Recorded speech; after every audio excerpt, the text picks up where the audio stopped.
అదే RTV app వార్తల్ని క్షణాల్లో చదివే అవకాశం ఉంటుంది. ఒక న్యూస్ పేపర్, ఒక టెలివిజన్ ఛానల్ మీ చేతుల్లో ఎప్పుడూ ఉంటాయి. సజ్జన్ జిందాల్ నటి అక్కడ రేప్ కేసు పెట్టింది ముంబై.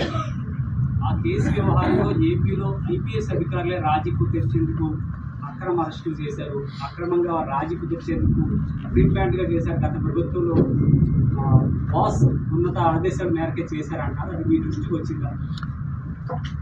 నేను కూడా చదివాను, పేపర్లో చూశాను, విన్నాను, అంతా తెలుసుకున్నాను. సిపి విజయవాడతో మాట్లాడాను. సో దాని గురించి ఉన్నటువంటి విషయం ప్రకారం దర్యాప్తు సరిగా జరిగిందా జరగలేదా, ఏం తప్పు జరిగిందనేది ఖచ్చితంగా ఎంక్వైరీ చేయడం జరుగుతుంది. సో దాంట్లో ఎవరైనా తప్పు ఉన్నట్లయితే ఖచ్చితంగా యాక్షన్ తీసుకోవడం జరుగుతుంది.